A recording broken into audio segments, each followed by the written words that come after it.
आज हम पढ़ेंगे वैदिक कालीन शिक्षा पार्ट 5। उसमें टॉपिक पढ़ेंगे वैदिक शिक्षा प्रणाली के गुण और दोष। ये क्वेश्चन कई बार पूछा जा चुका है। इसी को पढ़ेंगे गुण और दोष के बारे में। वैदिक कालीन शिक्षा के जो गुण है, उसका पहला गुण है निःशुल्क शिक्षा थी। मतलब वैदिक काल में जो शिक्षा दी जाती थी वो फ्री दी जाती थी। अब फ्री दी जाती थी तो गुरुकुलों की व्यवस्था कैसे की जाती थी, इसके लिए 3 पॉइंट हैं जिनको हम बताएंगे। पहला पॉइंट तो उनका खर्च जो होता था, धनी व्यक्ति जो होते थे वो दान इत्यादि दे देते थे, उससे इन लोग का खर्च का गुरुकुलों की जो व्यवस्था करवानी होती थी इससे चलता था। उसके अलावा जो दूसरा होता था, विद्यार्थी सुबह सुबह ब्रह्म मुहूर्त जिसे कहते हैं, सुबह सुबह जो उठते थे उसको ब्रह्म मुहूर्त कहा जाता है। ब्रह्म मुहूर्त में उठ करके वो जाते थे भिक्षाटन करने। दूसरा वो हो गया कि भिक्षाटन करते थे, मतलब भिक्षा में जो भी उनको लोग सामग्री इत्यादि दे देते थे तो गुरुकुलों में उन्हीं से उसका खर्च होता था। और जो सामग्री इत्यादि दे देते थे अनाज के रूप में या गाय के रूप में या जिस भी रूप में देते थे ये, तो उससे उसका अनाज इत्यादि की, भोजन इत्यादि की व्यवस्था की जाती थी। वस्त्र इत्यादि भी दे देते थे। तीसरा पॉइंट है जब विद्यार्थी की शिक्षा समाप्त हो जाती थी, मतलब जब समापवर्तन संस्कार होता था, तब जो शिष्य क्या करते थे, गुरु को अपनी जितना वो दे सकते थे, गुरु को अपने आवश्यकता अनुसार या जितना भी शिष्य में सामर्थ्य होता था, मतलब जितना वो दे सकते थे उसके हिसाब से गुरु दक्षिणा देते थे। गुरु दक्षिणा देना अनिवार्य नहीं होता था, यह किसी भी शिष्य के इच्छा पर निर्भर होता था। 3 पॉइंट निःशुल्क शिक्षा में हमने बताया। निःशुल्क शिक्षा थी मतलब वैदिक काल में जो शिक्षा थी फ्री दी जाती थी। ये एक गुण हो गया वैदिक कालीन शिक्षा का, फ्री दी जाती थी। तो गुरुकुल की व्यवस्था कैसे की जाती थी, तो उसमें वहाँ छात्र जो रहते थे वहाँ आवास भी होता था, उसकी व्यवस्था करना, भोजन वस्त्र इत्यादि की व्यवस्था करना। इसके लिए जो धनी व्यक्ति जो दान इत्यादि दे देते थे। इसके अलावा विद्यार्थी थे सुबह सुबह ब्रह्म मुहूर्त में भिक्षाटन करने जाते थे, तो उनमें लोग उनको वस्त्र हो गया, भोजन की सामग्री हो गई, ये सब दे देते थे। उसके अलावा जब समापवर्तन संस्कार होता था, मतलब जब विद्यार्थी की शिक्षा दीक्षा पूरी हो जाती थी, तो अपनी इच्छा के अनुसार जो शिष्य होता था वो गुरु दक्षिणा देता था। तो इन 3 पॉइंट्स के तहत गुरुकुलों की जो भी व्यवस्था होती थी वो पूरी होती थी। उसके बाद है शिक्षा का व्यापक अर्थ। दूसरा गुण है शिक्षा का व्यापक अर्थ। गुरुकुली शिक्षा समापवर्तन शिक्षा का यहाँ पर व्यापक अर्थ है। केवल ऐसा नहीं है कि पढ़ लिख लिए उसके बाद शिक्षा खत्म तो हमारा काम खत्म। पढ़ना लिखना नहीं, कोई भी ज्ञान अर्जित करना नहीं है, ऐसा नहीं है। या हमारी जॉब लग गई तो अब हम पढ़ेंगे नहीं, जैसे आजकल होता है, जॉब लग गई तो अब पढ़ाई वहीं से लोग छोड़ देते हैं। तो ऐसा नहीं। यहाँ वैदिक कालीन शिक्षा में जो शिक्षा का अर्थ था वो व्यापक था। वैदिक काल शिक्षा में जब समापवर्तन संस्कार समाप्त हो जाता था, मतलब पढ़ाई लिखाई पूरी हो जाती थी और वो गृहस्थ जीवन में प्रवेश करते थे, तो भी जो गुरु होते थे वो कहते थे आलस मत करना और अपनी शिक्षा दीक्षा जारी रखना, मतलब ज्ञान अर्जित करते रहना। तो वो अपने स्वाध्याय से, गुरुकुल शिक्षा पूरी होने के बाद स्वाध्याय करते थे। सेल्फ स्टडी द्वारा बहुत ज्ञान अर्जित करते थे। जैसे हमने 4 आश्रम के बारे में बताया था, ब्रह्मचर्य बताया था, उसके बाद बताया था दूसरा बताया था गृहस्थ, तीसरा बताया था वानप्रस्थ, चौथा बताया था सन्यास। ब्रह्मचर्य जीवन में ही जो शिष्य होता था पूरी अपनी शिक्षा दीक्षा पूरी कर लेता था, उसके बाद गृहस्थ जीवन में प्रवेश करता था। गृहस्थ जीवन में प्रवेश करने के बाद भी वो सेल्फ स्टडी द्वारा अपनी शिक्षा दीक्षा जारी रखता था, थोड़ा बहुत पढ़ता था। उसके बाद जब गृहस्थ जीवन को त्याग देता था, वन में जाता था, तो वहाँ पर भी वो अपने ज्ञान को बढ़ाता था कि कौन सी औषधि ये किस काम में आएगी। और जितना भी ज्ञान है, एक स्थान से दूसरे स्थान पर जब वो जाते थे तो अपने ज्ञान को भी दूसरों को देते थे। मतलब अपने ज्ञान को एक दूसरे को बांटते थे। वानप्रस्थ और तमाम प्रकार के वन में रहते हुए वो तमाम तरह की जानकारी हासिल करते थे जो आगे चल कर के अगली पीढ़ी के काम आए। और सन्यासी जीवन में क्या करते थे, मोक्ष की प्राप्ति के लिए कार्य करते थे। उससे पहले सन्यासी जीवन में रहकर एक स्थान से दूसरे स्थान पर जाते थे, तो जो भी उनको ज्ञान है वो एक दूसरे को देते थे। इससे भी इसका मतलब है कि जो शिक्षा का अर्थ व्यापक रूप में लिया गया, ये नहीं कि केवल ज्ञान अर्जित कर लिए हैं और हम अपना जीविकोपार्जन कर ले रहे हैं, वही इतनी तक सीमित है। यहाँ बहुत वृहद अर्थ में, बहुत बड़े अर्थ में शिक्षा ग्रहण करने को कहा गया है।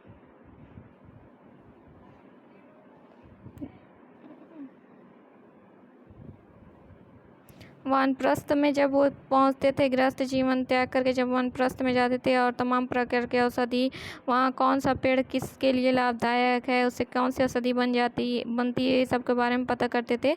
तो अपने अनुभव को लोगों से शेयर भी करते थे। सन्यासी जीवन में जब हो जाते थे वानप्रस्थ के संन्यास, चौथा आश्रम। वैदिक कालीन शिक्षा का तीसरा गुण था शिक्षा के व्यापक उद्देश्य। तीसरा गुण है शिक्षा का व्यापक उद्देश्य। शिक्षा का इसमें व्यापक उद्देश्य बताया गया है वैदिक कालीन शिक्षा में। इसमें केवल शारीरिक और मानसिक विकास के अतिरिक्त चारित्रिक विकास भी किया जाता था। इसके अलावा सामाजिक और राष्ट्रीय कर्तव्यों का बोध भी कराया जाता था। मतलब किसी भी शिष्य का सर्वांगीण विकास किया जाता था। सर्वांगीण विकास में सब आ जाएगा, शारीरिक विकास, मानसिक, चारित्रिक, सामाजिक, राष्ट्रिक, सब आ जाएगा। सर्वांगीण विकास किया जाता था। इसके अतिरिक्त जो भी शिक्षा दी जाती थी उसका उद्देश्य व्यापक था। मतलब ऐसी शिक्षा दी जाती थी जो व्यवसाय से जुड़ी होती थी। जैसे उन्हें व्यवसाय के अंतर्गत उन्हें दी जाती थी शिक्षा, पशुपालन की शिक्षा दी जाती थी। उसके अलावा उन्हें कृषि की शिक्षा दी जाती थी, सैनिक शिक्षा दी जाती थी, जो आगे चलकर वो अपना जीविकोपार्जन कर सकें। इसके लिए पशुपालन, कृषि और सैनिक शिक्षा दी जाती थी। इसके अतिरिक्त आध्यात्मिक विकास के लिए भी शिक्षा दी जाती थी। आध्यात्मिक विकास के लिए उन्हें वेदांग, उपनिषद ये सब पढ़ाया जाता था, जिससे आध्यात्मिकता का विकास हो और वो उपासना इत्यादि, ईश्वर की उपासना और जो भी देवता हैं उसमें ध्यान केंद्रित कर सकें। उनको योग की शिक्षा दी जाती थी। इसके अतिरिक्त आध्यात्मिक विकास के लिए उन्हें वेदांग, उपनिषद इन सबों को पढ़ाया जाता था। उपनिषद में भी कहा गया है कि ज्ञान के माध्यम से हम मोक्ष प्राप्त कर सकते हैं, तो आध्यात्मिक विकास पर भी जोर दिया जाता था। इस तरह जो शिक्षा होती थी उसका उद्देश्य व्यापक होता था। चौथा गुण है शिक्षा की व्यापक पाठचर्या। इसमें प्रारंभिक शिक्षा की जो पाठचर्या थी उसमें कहानी द्वारा उनको शिक्षा दी जाती थी। जैसे नीति शास्त्र की शिक्षा हुआ है, तो कल हमने बताया था विष्णु शर्मा की एक किताब आती है पंचतंत्र। विष्णु शर्मा की किताब आती है पंचतंत्र, उसके द्वारा नीति शास्त्र इत्यादि की शिक्षा दी जाती थी। इसके अलावा आगे चलकर की उच्च शिक्षा का जो पाठ्यक्रम था उसमें ये भौतिक और आध्यात्मिकता दोनों को शामिल किया गया था। भौतिक शिक्षा में यहाँ से संबंधित जैसे पशुपालन की शिक्षा हो गई, कृषि शिक्षा हो गई, सैनिक शिक्षा हो गई, इन सब में दिया जाता था। आध्यात्मिकता में वेदांग, उपनिषद और संस्कृति का ज्ञान कराया जाता था। और इसके अतिरिक्त प्रकृति के आधार पर भी प्रकृति के आधार पर भी पाठ्यक्रम को 2 भागों में बांटा गया था। आपरा मतलब होता है। इसके अलावा प्रकृति के आधार पर भी पाठचर्या को 2 भागों में बांटा गया है। आपरा मतलब होता है भौतिक, और परा 2 भागों में बांटा गया है, आपरा और परा। आपरा जो होता है भौतिकता संबंधित होता है, मतलब इस लोक से संबंधित ज्ञान दिए जाएंगे। जैसे वेद पढ़ाए जाएंगे, ऋग्वेद है, 4 वेद होते हैं ना, ऋग्वेद, यजुर्वेद, सामवेद, अथर्ववेद। अथर्ववेद में ही इस लोक से संबंधित ज्ञान, मतलब भौतिकता, जीवन संबंधित ज्ञान। अथर्ववेद में भी भौतिक ज्ञान संबंधित ज्ञान कराया जाता है, क्योंकि उसमें चिकित्सा का ज्ञान है, कृषि का ज्ञान है, उसके अलावा रोग निवारण है, तमाम तरह की बीमारियों का समाधान दिया गया है, तो उसका ज्ञान कराया जाता है। परा मतलब होता है आध्यात्मिकता, इसमें वेद, पुराण, उपनिषद इन सबको पढ़ाया जाता है, और मोक्ष की प्राप्ति हम कैसे कर सकते हैं इसके बारे में पढ़ाया जाता है। परा को कैसे याद रखेंगे? आध्यात्मिकता संबंधित है। परा को याद रखिएगा परमात्मा से, परा को याद रखिएगा परमात्मा से।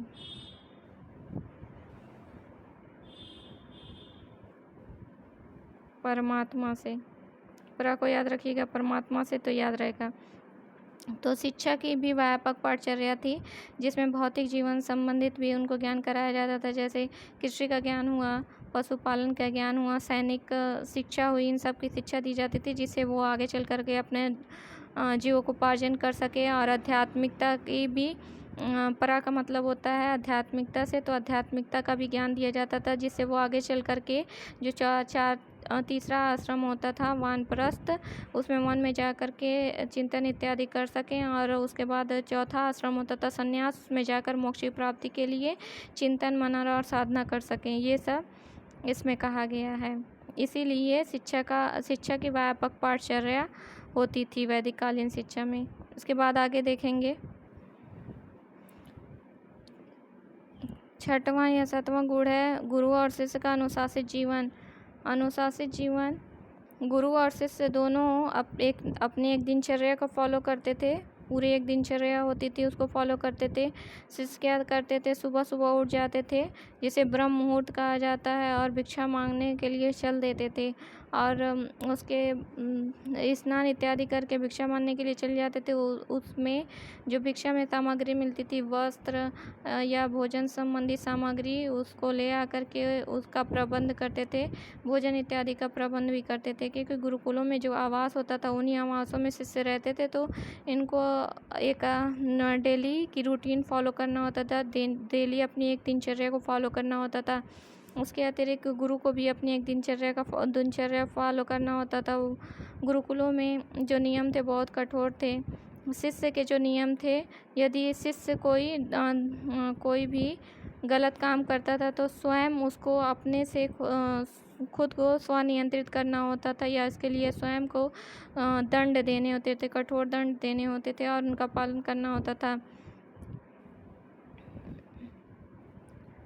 गुरुओं का जो आदर्श था, आहार विचार था, आचार विचार का शिष्यों पर सीधा प्रभाव पड़ता था। इनका जो व्यवहार था शिष्यों के प्रति, गुरुओं का जो विचार था या व्यवहार था शिष्यों के प्रति, अपने बेटों के समान था, और उचित व्यवहार करते थे, शिष्यों के समान पालन, और जो भी गुरु कह देते थे उनका पालन शिष्य को करना होता था। गुरु और शिष्य दोनों सादा जीवन जीते थे, अनुशासित जीवन जीते थे। यदि गुरु या शिष्य दोनों एक दिनचर्या का फॉलो करते थे, यदि शिष्य कोई गलती कर देता था, तो स्वयं अपने द्वारा उसको अनुशासित करता था, और खुद को भी दंड देता था। दंड में हो गया कि पूरे एक दिन उपवास रखना, ये दंड में शामिल था। स्वयं को खुद से दंड देना होता था।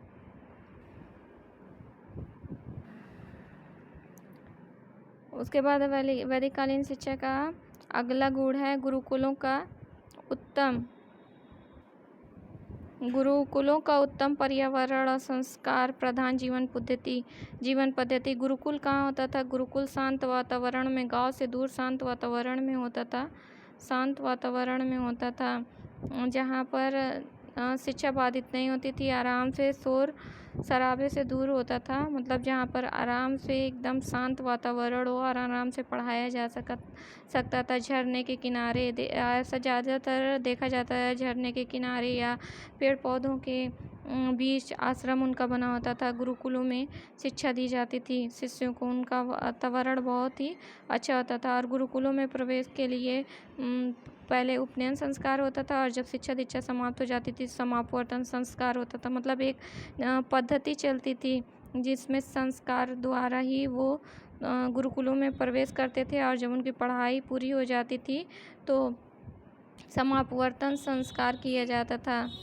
समापवर्तन संस्कार किया जाता था, मतलब जो भी पढ़ाई है वो समाप्त हो गई है, समापवर्तन संस्कार द्वारा उनकी शिक्षा दीक्षा पूरी हो जाती थी। इस तरह उनका जो गुण था, वैदिक कालीन शिक्षा का गुण गुरुकुलों का उत्तम पर्यावरण था, शांत वातावरण में होता था। उसके अलावा संस्कार प्रधान जीवन पद्धति थी, जीवन जिसमें उपनयन संस्कार होता था गुरुकुलों में प्रवेश के लिए, और आखिरी में जब पढ़ाई पूरी हो जाती थी तो समापवर्तन संस्कार होता था। वैदिक कालीन शिक्षा प्रणाली के दोष।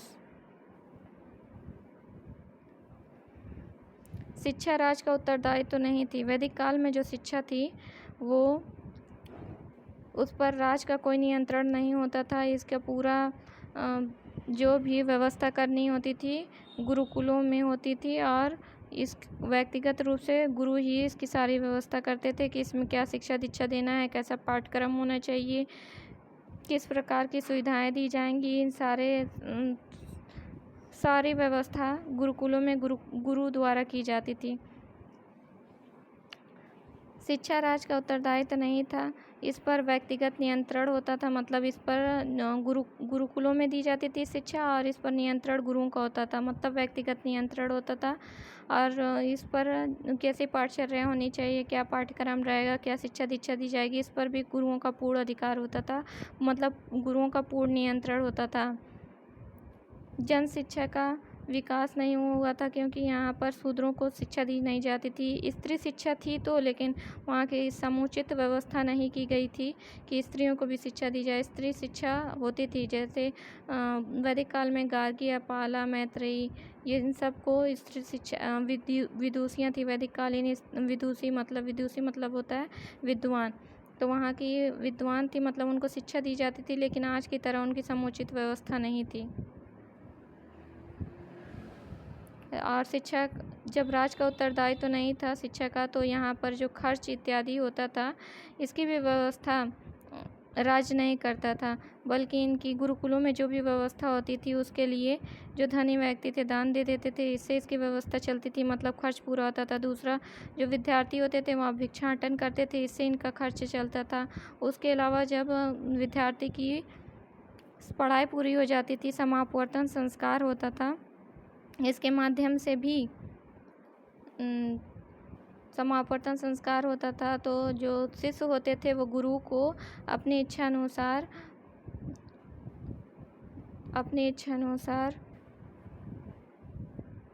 गुरु दक्षिणा देते थे, इससे भी इनका जो खर्च होता था इन सबों के माध्यम से चलता था।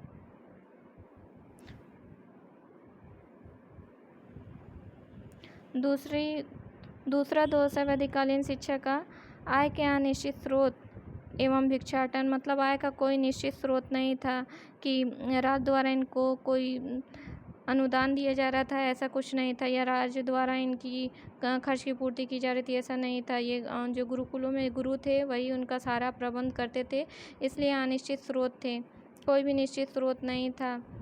जैसे इसमें धनी व्यक्ति, अभी बताया, धनी व्यक्ति द्वारा जो दान दिया गया उससे उसकी पूर्ति होती थी, जो विद्यार्थी थे भिक्षाटन करते थे उसके द्वारा इसकी पूर्ति होती थी। और तीसरा था जो समापवर्तन संस्कार के बाद जो बच्चे आते थे वो गुरु दक्षिणा दे देते थे अपनी इच्छा अनुसार, अगर देना होता था तो इन सब के द्वारा उनके खर्च, जो गुरुकुलों में पढ़ाई लिखाई होती थी उसका खर्च इत्यादि इन्हीं के माध्यम से होता था। तो आय के अनिश्चित स्रोत थे, कोई भी निश्चित स्रोत नहीं था कि जहाँ से हमेशा वही एक निश्चित स्रोत हो और उसके द्वारा जो भी स्रोत आय के हैं वो आता हो। जैसे जब राज्य का नियंत्रण इस पर नहीं था, ना ही राज्य का कोई उत्तरदायित्व था, नहीं तो राज्य द्वारा आर्थिक अनुदान दिया जाता, तो यहाँ से राज्य द्वारा आर्थिक अनुदान भी नहीं मिलता था। राजा महाराजा या धनी लोगों की कृपा पर निर्भर होते थे, मतलब धनी व्यक्ति द्वारा दान दे दिया जाता था, इनसे ही इनकी व्यवस्था चलती थी। तीसरा, उसके बाद अगला है रटने पर अधिक बल, ये अगला दोष है वैदिककालीन शिक्षा का। जो प्राथमिक शिक्षा होती थी उसमें शिष्यों को समस्त जितने भी मंत्र होते थे, मंत्रों को क्या करते थे, गुरु उच्चारित करते थे, शिष्य उसका अनुकरण करके बार बार उसको उच्चारित करता था। तो बार बार उच्चारित करने से उसको कंठस्थ हो जाता था। मतलब वो एक बार गुरु बोलते थे, शिष्य उसको दोहराते थे। तो रटने की विद्या पर यह ज़्यादातर आधारित था। पहले मंत्रों को याद कराया जाता था, तो रटन विद्या पर आधारित था। इसके अतिरिक्त जब वो याद कर लेते थे, ज़्यादातर मंत्रों को याद कराया जाता था। उसके बाद जब याद करके कि अगले कक्षा में जाते थे, गुरुकुलों में प्रवेश करते थे उच्च शिक्षा में, तब इन मंत्रों का व्याख्या इत्यादि की जाती थी और रटने पर अधिक बल दिया जाता था। जैसे कि जो उन्हीं व्यक्ति को योग्य या विद्वान माना जाता था जो धर्म, दर्शन, इन सबों की नीति शास्त्र, इन सबों में बहुत अच्छे निपुण होते थे। हर श्लोक को कंठस्थ किए होते थे। धर्म, दर्शन, नीति शास्त्र संबंधित जितने भी श्लोक उनको कंठस्थ किए होते थे, उन्हीं को योग्य माना जाता था। ना कि जो भी मंत्र है या कोई भी मंत्र है उसको बोला गया उसकी कोई व्याख्या कर दे तो उसको योग्य नहीं माना जाता था, बल्कि धर्म, दर्शन, नीति शास्त्र संबंधित जितने भी श्लोक कंठस्थ किए उनको विद्वान माना जाता था। मतलब रटी रटाई विद्या पर आधारित था, इसलिए इनका एक भी दोष में आएगा, रटने पर अधिक बल दिया जाता था। कठोर अनुशासन है। अभी थोड़ी देर पहले हमने बताया है कि कठोर अनुशासन था एक दिनचर्या होती थी जिसको रेगुलर गुरु और शिष्य दोनों को फॉलो करना होता था। उसके अतिरिक्त उनका आचार विचार बहुत अच्छा होना चाहिए। धर्म और नीति के अनुसार उनका आचार विचार होना चाहिए। इसके अतिरिक्त उनको गुरुकुलों के नियमों का पालन करना होता था और अनुशासन बनाए रखना होता था। यदि शिष्य जो होता था यदि किसी प्रकार का अनुचित व्यवहार करता था तो उसे स्वयं से ही खुद को दंड देना होता था। जैसे दंड में वो एक दिन का उपवास रखना इत्यादि दंड दिए जाते थे और स्वयं द्वारा अनुशासित किया जाता था। इसके अतिरिक्त रेगुलर की दिनचर्या का पालन करना होता था। भिक्षाटन करने के लिए जाना होता था और स्नान इत्यादि के बाद जो भी वहाँ का वातावरण होता था या गुरु के जो भी आदेश होते थे उसको कठोरता से पालन करना होता था। ये सब कठोर अनुशासन भी होते थे। ये सब है वैदिक कालीन शिक्षा के दोष।